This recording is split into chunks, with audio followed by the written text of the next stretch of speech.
Hello बच्चों, मतलब अब मैं क्या ही बोलूँ। ये जो तुम लोगों का फिजिक्स का पेपर हुआ है और इन लोगों ने, इसलिए मुझे कल वीडियो नहीं बनाई थी कि आप सभी का क्या हाल होगा मुझे पता था। एंड मैं कुछ ग्रुप्स वगैरह पे मैसेज, जब मैंने पेपर देखा, जब आपका 12 बजे एंड एक बच्चा पेपर सेट भेज रहा है, कुछ बच्चे लाए हमारे पास पेपर, मतलब ऑब्जेक्टिव इन लोगों ने इस लेवल पर दिए। आप सभी की गलती नहीं है, डोंट वरी। ऐसा समझना नहीं कि भैया हमने पढ़ा नहीं था, आपने फुल अपना 100% दिया यार। मैं देख रहा था आप लोग पूरी रात भर जाग कर मुझे मैसेजेस कर रहे थे, भैया ये इंपॉर्टेंट क्वेश्चन बता दो, एंड मैं भेज भी रहा था, ठीक है। लेकिन इन लोगों ने क्या किया कि सीबीएसई के अकॉर्डिंग यार क्वेश्चंस दे दिए। मतलब मैं आपको चलो दिखाता हूँ। चलो तो तुम लोग पहले, ये वाला सेट बी है, उसमें कोई दिक्कत नहीं है कि नंबर ऊपर नीचे हो जाते, ठीक है। यहाँ पर बच्चे, मतलब आप लोग क्वेश्चन का लेवल देखो, ठीक है। ये क्वेश्चन ना तो आपके कोचिंग्स में मिलेंगे।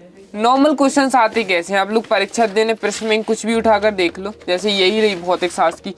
अब बच्चे पढ़े कहाँ से वो मुझे समझ में नहीं आ रहा। आप लोग कोई भी देखो, आप लोगों ने जो नॉर्मल सी चीज़ पढ़ी थी, ठीक है, जैसे कोई भी ऑब्जेक्टिव निकाल लो यार। ये चीज़ें जो अपन ने पढ़ी थी कि विद्युत धारिता का मात्रक क्या है, एंड ये चीज़ किस तरीके से आई और क्या चीज़, कोई भी ऑब्जेक्टिव उठाकर देख लो, ठीक है। ऑब्जेक्टिव का लेवल इन लोगों ने बहुत हाई रखा है यार, क्योंकि अपन लोग उस चीज़ के लिए ट्रेंड नहीं थे कि आप लोग इतना हार्ड ऑब्जेक्टिव रखो। एंड मुझे ऐसा लगता है कि कहीं ना कहीं ये जो 2 पेपर लीक हुए हैं, ये उसकी खुन्नस, ये उसकी गुस्सा उतारने के लिए ऐसा चीज़ यूज़ की गई है, ठीक है। अब जैसे मान लो कोई भी क्वेश्चन ले लो, प्रत्येक प्रश्न में दिए गए विकल्पों, अब ये क्वेश्चन है धारा का SI मात्रक, ये चलो इजी सा है, मतलब उतना ज़्यादा टफ नहीं था। तो बच्चे क्या कर रहा है, एम्पियर प्रति मीटर लगाया है, लेकिन इसका आंसर था एम्पियर प्रति मीटर स्क्वायर। जैसे यही शुद्ध संधारित्र युक्त प्रत्यावर्ती परिपथ, अब इसमें क्या लग रहा था भैया कि मतलब ये जो प्रत्यावर्ती है, मतलब ये जो अपन लोग बनाते थे, उसमें हम लोगों ने प्रत्यावर्ती के क्वेश्चन पढ़े हैं, लेकिन उसमें तो ऐसा कुछ था ही नहीं।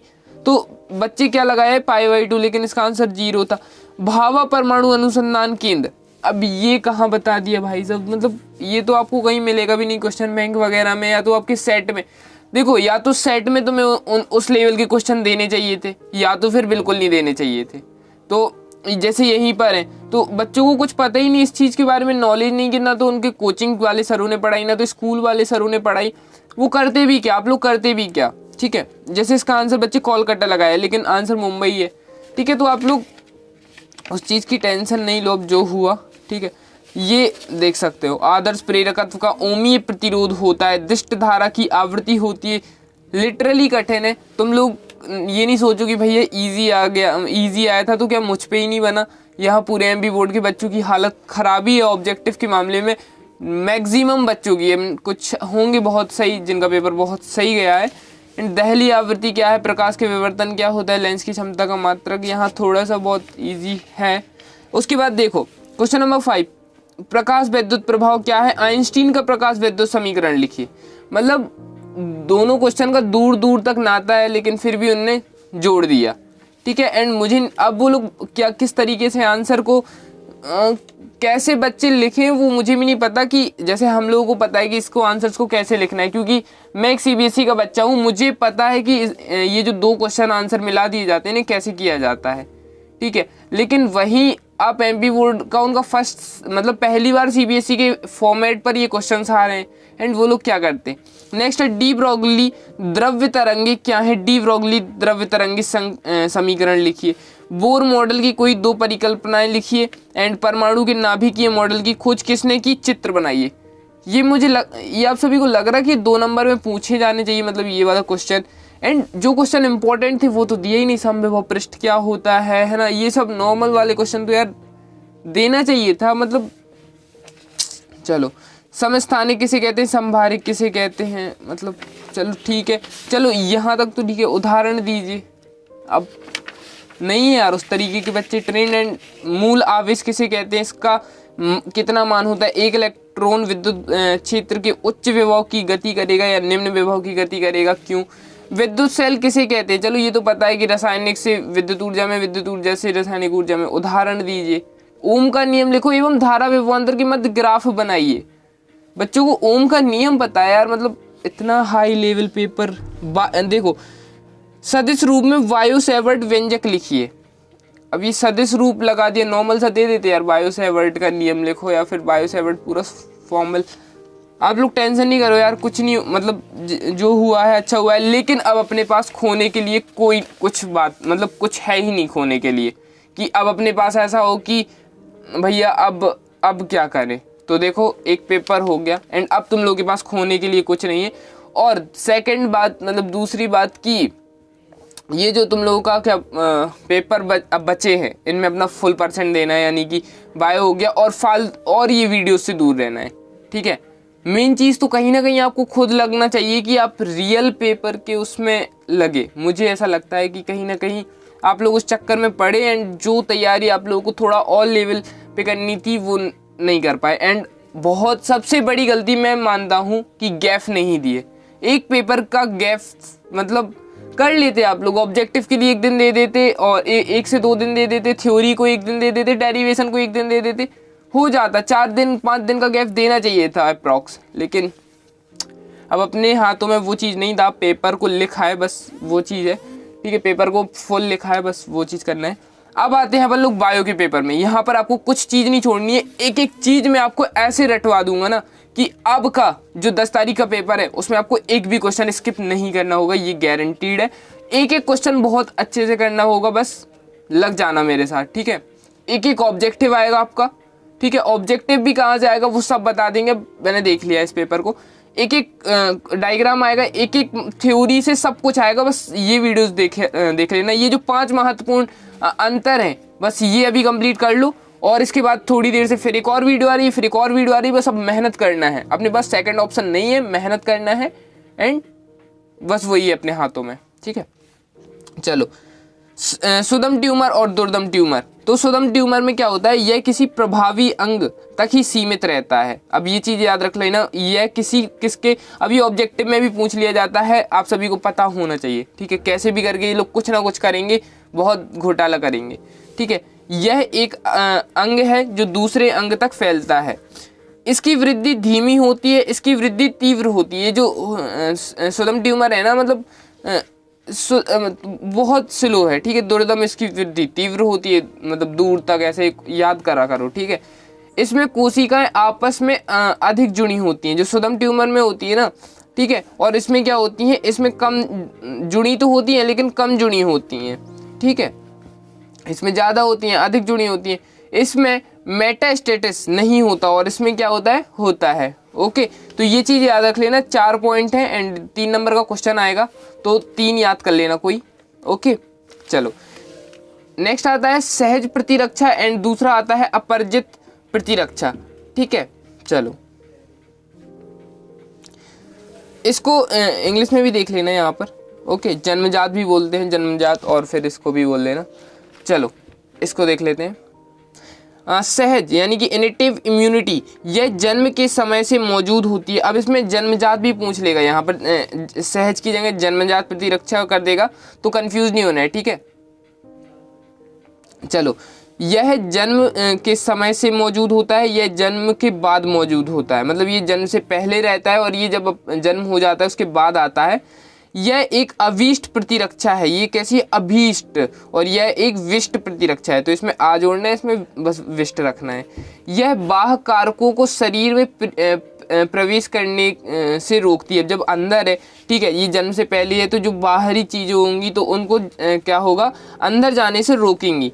और यह तब अनुक्रिया करता है जब शरीर पहली बार रोगग्रस्त होता है, जब शरीर बाहर आ जाते हैं तो फिर रोगग्रस्त होता है। ऑब्वियसली बात है, जेन्युइन बात है, ठीक है। दोनों हो गई बहुत अच्छे से। चलो, और सेकंड चीज़ की आपकी रिस्पॉन्सिबिलिटी बनती है कि रिवीजन करते रहना है, जो पढ़ा है तुरंत रटना है, जो पढ़ा है बिल्कुल से रटते जाना है, ठीक है। सक्रिय प्रतिरक्षा, निष्क्रिय प्रतिरक्षा, अब ये अभी क्या बोलते यूपी बोर्ड में क्वेश्चन आया था, ठीक है। इस सक्रिय मतलब इसका प्रभाव देर तक होता है, सक्रिय का एक्टिव रहती है, एक्टिव इम्यूनिटी, तो इसका कैसा होता है, देर तक प्रभाव रहता है, ठीक है। निष्क्रिय इम्यूनिटी, पैसिव इम्यूनिटी बोलते हैं, जिससे इसका तुरंत प्रभाव पहुंचता है। जैसे मान लो कोई इंजेक्शन मान लो, ठीक है, मतलब आप सक्रिय इंजेक्शन अगर तुरंत, या गोली, ठीक है, ये तुरंत काम कर जाती है, ये थोड़ा लेट काम करती है, धीरे धीरे काम करती है, ऐसा समझ लेना, ठीक है।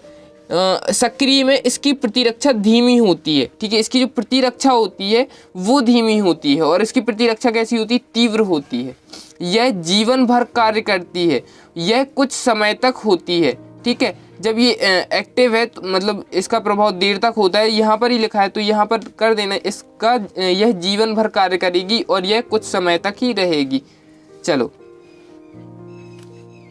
क्योंकि देखो इसका प्रभाव देर तक होता है और इसका प्रभाव तुरंत, मतलब जो जल्दी वाली गोलियां होती हैं उनको ऐसे याद करना है, ठीक है।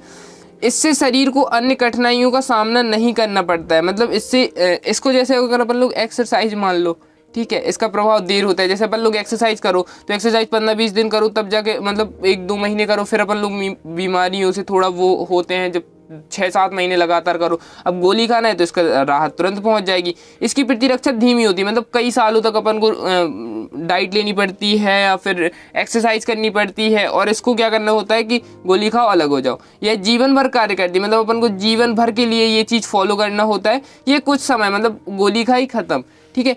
इससे शरीर को अन्य कठिनाइयों का सामना नहीं करना। अब एक्सरसाइज कर रहे हैं तो शरीर को क्या कठिनाइयों का सामना करना पड़ेगा, इससे कठिनाइयों का सामना करना पड़ेगा क्योंकि अपना लीवर खराब होगा, ये होगा वो होगा।